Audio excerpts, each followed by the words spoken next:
15th. Identify and explain the quality of management that Karthik has introduced in the working of the production department as a corrective measure to control the output of workers. Briefly, any 2 points highlighting the importance of quality of management identified in part A. अब यहाँ पर quality of management का मतलब क्या है?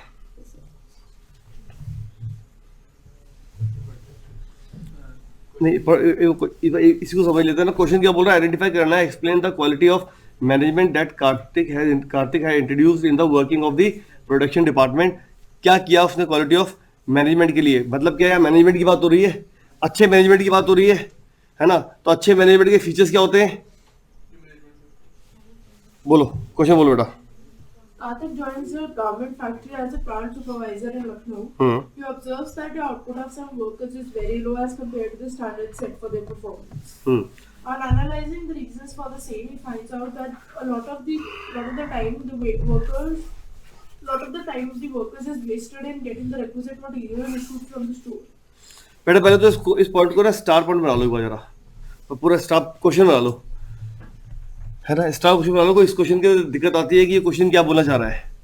तो अभी हमने एक क्वेश्चन पढ़ा, identify and explain the quality of management. तो पहली बात तो आप लोगों ने अभी तक ऐसा कुछ पढ़ा नहीं है क्वालिटी ऑफ मैनेजमेंट क्या होता है ना.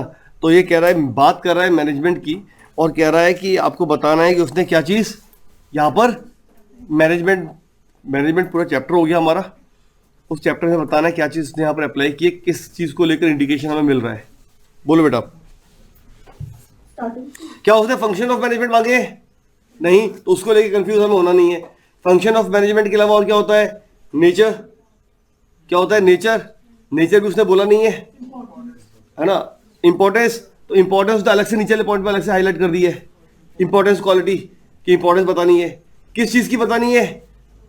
क्वालिटी की. अब वो क्वालिटी क्या है? तो ध्यान देना, मैंने क्या बोला, पहला पॉइंट क्या नहीं है इसके अंदर? फंक्शंस नहीं है, नेचर नहीं है, लेवल्स है क्या? लेवल्स भी नहीं है. क्या बचा? कोऑर्डिनेशन, है ना. तो हम क्या बोल रहे हैं, वो कह रहा है क्वालिटी ऑफ मैनेजमेंट की बात कर रहा है. क्वालिटी ऑफ मैनेजमेंट क्या बोलेगा? तो कोऑर्डिनेशन. क्या अप्लाई किया उसने? कोऑर्डिनेशन. और कोऑर्डिनेशन की क्या? इंपॉर्टेंस. तो इंपॉर्टेंस मैनेजमेंट की नहीं आएंगी, किसकी आने वाली है? कोऑर्डिनेशन की. उसने बोला है कि जो ए पॉइंट दिया है उसके अंदर जो क्वालिटी है उसकी इंपॉर्टेंस बताओ. तो ए पॉइंट की क्वालिटी क्या है? कोऑर्डिनेशन.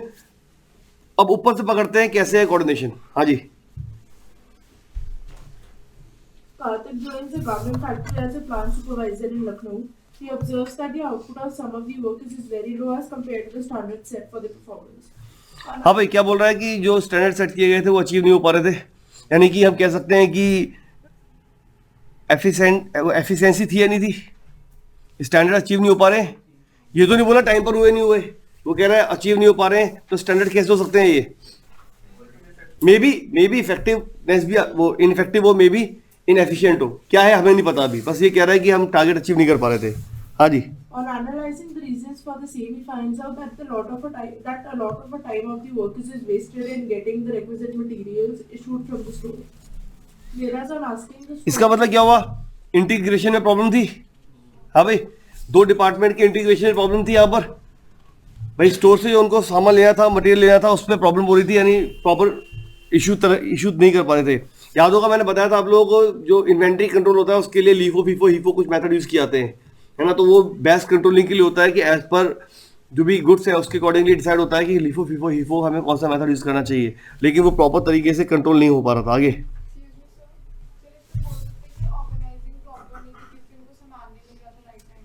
नहीं, पहली बात तो ऑर्गेनाइजिंग का मतलब समझ लो. इसका मतलब होता है कि चीज़ों को सही जगह, मतलब बैन और ह्यूमन नॉन ह्यूमन चीज़ों का अरेंजमेंट. तो अरेंजमेंट तो है ना, अरेंजमेंट तो है, लेकिन वो चीज़ें आपस में कोऑर्डिनेट ही कर पा रही हैं, है ना. यानी वो कहना चाहिए इंटीग्रिटी नहीं हो पा रही उन सभी में. भाई ये बताओ, सारे इक्विपमेंट रखे हुए हैं, लेबर भी हैं, अब वो काम नहीं कर पा रहे, तो इसमें ऑर्गेनाइजेशन का क्या फॉल्ट है? स्ट्रक्चर का. स्ट्रक्चर कहाँ से कहाँ? नहीं तो रॉ मटेरियल लाना तो मतलब ही नहीं है, इसको तो ऑर्गेनाइजिंग में आता ही नहीं है. हमने कभी पढ़ा है ऑर्गेनाइजिंग में रॉ मटेरियल के बारे में? नहीं. ऑर्गेनाइजिंग क्या बताती है? एसेट्स और जो भी ह्यूमन रिसोर्सेज के बारे में, है ना. हाँ जी. whereas on asking the storekeeper complains that there is no harmony in the working of the production department as a whole. अभी क्या बोल रहा है? Whereas on asking the storekeeper, जब पता चला तो क्या मालूम चला उसको? प्रॉब्लम कहाँ पर है? No harmony in, report. Harmony नहीं है, यानी कॉपरेशन नहीं है, एक तरह से कह सकते हैं ना, प्रोडक्शन डिपार्टमेंट में कॉपरेशन नहीं है। आगे बोलो। Every day the workers approach him at the last minute to procure different kinds of threads, laces, mirrors, buttons, etc. If it is not available in the store, then he has to place an order with the purchase officer. As a result, a lot of time of the workers is wasted. So in order to integrate the various production activities, henceforth he ensures that the storekeeper is informed well 3 days in advance about the requisite material. क्या बोल रहा है इसके लिए? उस problem का solution कैसे होगा? इंटीग्रेशन प्रॉपर होना चाहिए, आप एडवांस से बताओ जिससे कि वो काम हो पाए। फॉर एग्जांपल जैसे हम कई बार कहते हैं कि अगर मैं रात को मैसेज करूं इस चीज़ को एंड मोमेंट में 11-12 बजे या 10 बजे कि आज सुबह की क्लास नहीं है, तो कई बच्चे आ ही जाएंगे क्योंकि वहाँ पर प्रॉपर इंटीग्रेशन नहीं रहा। तो कम से कम ये होना चाहिए कि हम 12 बजे से पहले एक दिन, 12 मतलब रात के नहीं, दोपहर 12 बजे से पहले या शाम को प्रॉपर इन्फॉर्म करें इससे कि इंटीग्रेशन प्रॉपर। तो इसने क्या बोला कि इन्वेंट्री के लिए ज़रूरी क्या है कि आप कम से कम इतना पहले तो बोलो कि हम वो चीज़ अरेंज कर सकें। हाँ जी। Consequently, the storekeeper is able to keep the materials ready for the workers every morning in accordance with their requirements. अभी बताओ इसके अंदर, ये तो यहाँ पर एक तो आंसर दिया हुआ है, ठीक है, और दूसरी तरफ हमने बात कर ली इस बारे में कि फंक्शन कौन कौन से चैप्टर के अंदर है, लेकिन तुम कैसे आइडेंटिफाई करोगे ये क्या कह रहा है इस क्वेश्चन में?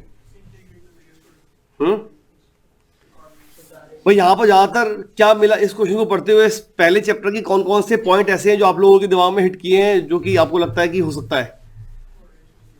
तुम क्या बोल रहे हो? Integration, integration is a part of coordination, इसलिए उसको हटा दो और बोलो। मैं कंफ्यूजन की बात कर रहा हूँ। कॉपरेशन को लेकर, हाँ ठीक है, तो कोऑर्डिनेशन में क्या काम होता है? सुपरवाइजर का काम होता है कि जब कोऑर्डिनेट करता है तो अपने सारे एम्प्लॉय या लोअर लेवल को कॉपरेशन के साथ, मतलब उनका चाहिए कि उनमें आपस में कॉपरेशन करे। ये कॉपरेशन क्रिएट करने का काम किसका है? कोऑर्डिनेशन का। भाई अगर एम्प्लॉय आपस में लड़ रहे हैं, मर रहे हैं, तो मोटिवेशन है वो जो लीडरशिप के थ्रू क्या करेगा, उनको कोऑर्डिनेट करने की कोशिश करेगा, क्योंकि अलग से कोई कॉपरेशन कोई पॉइंट तो नहीं है पहले चैप्टर में, है ना, कुछ है नहीं। कॉपरेशन कोई कहीं पॉइंट है क्या? नहीं, कोऑर्डिनेशन का ही पार्ट है। याद करो हमने कोऑर्डिनेशन में पढ़ा था, coordination without cooperation, cooperation without coordination. तो मेन पॉइंट क्या है उसका? कोऑर्डिनेशन। आगे और कोई डाउट? अब पहली बात वही कि यहाँ पर इसको पढ़ के हमें आइडेंटिफाई करना है चैप्टर 1 है या 2 है, तो वो quality of management. Quality of management chapter 1, management chapter 1 में है या 2 में है?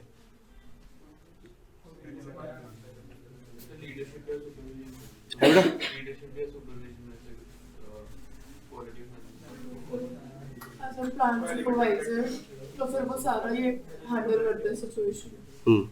तो लीडरशिप है सुपरवाइजर। हाँ, लीडर सुनो, लीडरशिप जो बता रहा है, लीडरशिप अगेन, लीडरशिप किसके लिए होती है? कोऑर्डिनेटर के लिए। वो उस चैप्टर में हमने पढ़ा है लीडरशिप को किसको करना चाहिए। अच्छा लीडर कौन होता है? जो अच्छा कोऑर्डिनेटर होता है। तो कोऑर्डिनेटर, कोऑर्डिनेशन के अंदर सारे पॉइंट कवर होते हैं, मोटिवेशन भी है ना, और जो भी वहाँ हम पढ़कर आए हैं, मोटिवेशन, कम्युनिकेशन, सब कुछ किसके अंदर होना चाहिए? अच्छे लीडर के अंदर। लीडर कौन है? कम्युनिकेटर, जो हमारा कोऑर्डिनेटर है। अभी यहाँ पर तो हमें हिंट मिल रही है कि नो डाउट पहले चैप्टर में एक तो दिया हुआ है, लेकिन दूसरी चीज क्या है यहाँ पर? वो कह रहा है क्वालिटी ऑफ मैनेजमेंट। तो quality of management, management chapter से रिलेटेड होगा। पहले चैप्टर के अंदर क्या चीज है जो इन सबको लिंक कर रही है?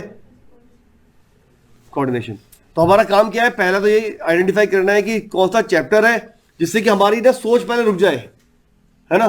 और एक और चीज, जैसे इन्होंने जो पॉइंट बोला, लीडरशिप भी दिखाई दे रही है, तो जब ये दिखाई दे रही है तो ऐसे में हमें पता होना चाहिए कि कोऑर्डिनेशन का पार्ट होती है क्या लीडरशिप। तो हम ज़्यादा भटकेंगे नहीं तो हम 2-3 चैप्टरों में कंफ्यूज होते रहेंगे। हाँ बेटा, तो अब इंपॉर्टेंस पे आते हैं। क्या इंपॉर्टेंस है इसकी? कोऑर्डिनेशन अगर हम करते हैं तो ग्रोथ इन साइज, और ऐसे ही फंक्शनल डिफरेंशिएशन होगा, स्पेशलाइजेशन होगा, और कौन कौन से पॉइंट होते हैं? फटाफट रीड करना जरा। कौन कौन से? स्पेशलाइजेशन। सर कभी ऐसे हो सकता है कि importance with reference to the paragraph में दी। हाँ, ये भी हो सकता है ना। तो बोले उसमें हम सपोज अगर 3 देनी है, अगर एक गलत हो जाए तो सर वो मार्क्स उसके पूरे घटते हैं। 3 देनी है, पूरे नहीं घटेंगे। पूरे तो मतलब ही नहीं घटेंगे, तो कैसे?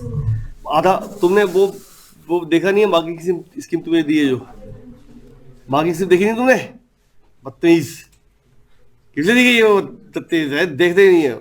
कौन कौन इसने नहीं देखी है तो बाकी स्कीम? बहुत बढ़िया, शाबाश।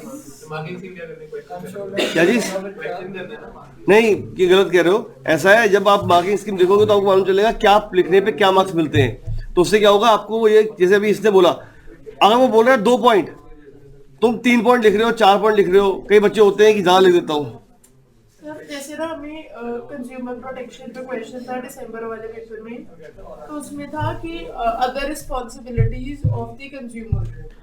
अब सर हमने लिख तो जनरल रिस्पॉन्सिबिलिटीज दी थी, लेकिन वो क्वेश्चन कुछ ऐसा था कि टिकट्स जो खरीदी थी वो ब्लैक मार्केटिंग में सब वो सब कुछ हुआ था।